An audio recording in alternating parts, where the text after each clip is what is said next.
Committee members అందరూ కూడా అంటే మన ఏదైతే మన ఎఫ్డిసి చైర్మన్ గారు ఉన్నారో భరత్ భూషణ్ గారు, ఆయన చైర్మన్గా ఆయన ఆధ్వర్యంలో మరియు మిగతా IMPR commissioner and managing director Viswanathan గారి జరిగి అలాగే మిగతా ఈనాడు ఈ యొక్క కమిటీ మెంబర్స్గా నియమితులైన ప్రతి ఒక్కరు కూడా అంటే మన చిక్కాల మేయర్ రమేష్ గారు అయితేనేమి, సుమన్ తల్వార్ గారు అయితేనేమి, శివాజీ గారు అయితేనేమి, చదలవాడ శ్రీనివాస్ గారు అయితేనేమి, లేకపోతే మన బుర్రా సాయి మాధవ్ గారు, అలాగే వై ఝాన్సీ గారు, అలాగే కూచిపట్ల సుబ్రహ్మణ్య వివేకానంద గారు అయితేనేమి, అలాగే వి సముద్ర గారు, అలాగే కె ఉమామేశ్వరరావు గారు, అలాగే గంజిమెల్ల సాంబశివరావు గారు, ఎస్ వెంకటకృష్ణారెడ్డి గారు, అలాగే జి రాజ వెంకటేశ్వర యాదవ్ గారు, అలాగే డి సత్యనారాయణ గారు, మొత్తం వీళ్ళందరితో ఈ యొక్క ఎఫ్డిసి కమిటీని ఏర్పాటు చేయడం జరిగింది.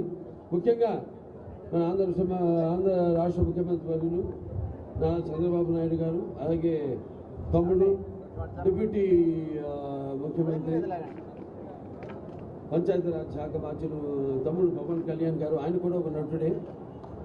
అలా అందరూ కూర్చుని నేనైతేనేమి, లేకపోతే మన కందుల దుర్గేష్ గారు అయితేనేమి, ఈ యొక్క చిత్ర పరిశ్రమను ఇక్కడ మనకి ఏమి లోటు ఉంది, మనం కూడా ఇక్కడ బ్రహ్మాండంగా మన చలనచిత్ర ఏ రాష్ట్రం ఉంటే ఆ రాష్ట్రంలో ఒక ఎఫ్డిసి ఉంటుంది, ఓ చలనచిత్ర పరిశ్రమ ఉంటుంది. అంతే తప్పితే అటు ఆ రాష్ట్రం ఈ రాష్ట్రం అన్న తేడా లేదు. నాన్నగారు ఎప్పుడో అన్నారు, ప్రాంతాలు వేరైనా మన అంతరంగాలు ఒకటేనన్నా, ధ్యాసలు వేరుగా ఉన్నా మన భాష తెలుగు భాష అన్నా అని.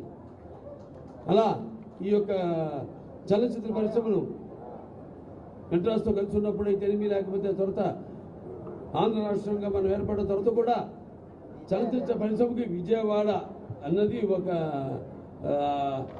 చలనచిత్ర పరిశ్రమకు ఒక రాజధానిగా ఆనాడు భాషలింది, ఇప్పటికీ భాషలుతుంది.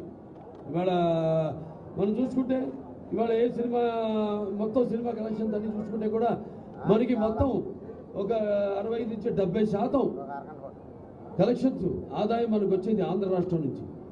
ఇవాళ సినిమా చరిత్ర అవి విడిపోయిన తర్వాత కూడా రాష్ట్రాలు అవి ఇవాళ మన చలనచిత్ర పరిశ్రమకు ఏ చిత్రానికైనా మనకు వచ్చేది ఒక 70% కలెక్షన్స్ మన ఆంధ్ర రాష్ట్రం నుంచి. సరే, అది పక్కన పెడితే ఇప్పుడు ఇవాళ చలనచిత్ర పరిశ్రమను ఇక్కడ అభివృద్ధి చేయవలసిన అవసరం, ముఖ్యంగా ఎంతోమంది ఉన్నారు ఇక్కడ. అండ్ నేను ఎన్నో సినిమాలు ఇక్కడ షూటింగ్ చేయడం జరిగింది. ఇది ఇక్కడ విజయవాడ నడిబొడ్డులో అయితేనేమి, లేకపోతే విశాఖపట్నంలో అయితేనేమి, రాజమండ్రిలో అయితేనేమి, మొన్న అఖండ సినిమా కూడా మన అటు రంపచోడవరం అక్కడ షూటింగ్ చేయడం జరిగింది. ఇంకా ఇటువంటి ఎన్నో సినిమాలు నేను చేసిన సినిమాల నిజంగా ఇక్కడ ఎవరు అన్ని సినిమాలు చేస్తుంటారు ఆంధ్ర రాష్ట్రంలో. అటువంటి మంచి ఒక వాతావరణం, ప్రజల యొక్క సహాయ సహకారాలు అందిస్తూ ప్రతి చిత్రం ఎటువంటి నిరాటంకంగా షూటింగ్ జరిగేలా సహాయ సహకారాలు అందిస్తూ, అలాగే వాళ్ళ చలనచిత్ర పరిశ్రమ ఇక్కడ మనకి లొకేషన్స్ బ్రహ్మాండమైన అద్భుతమైన లొకేషన్స్ ఉన్నాయి.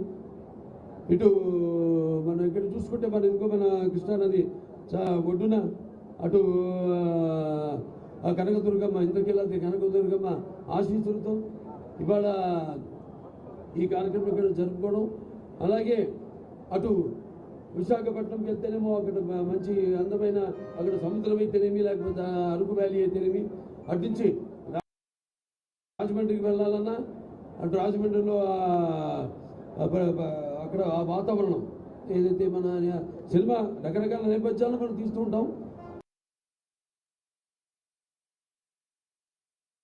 అటువంటి నేపథ్యాలు గ్రామీణ నేపథ్యం అయితేనేమి అద్భుతమైన లొకేషన్స్ ఉన్నాయి అక్కడ. సో ఇలా ఇవాళ చలనచిత్ర పరిశ్రమలు ఇక్కడ కూడా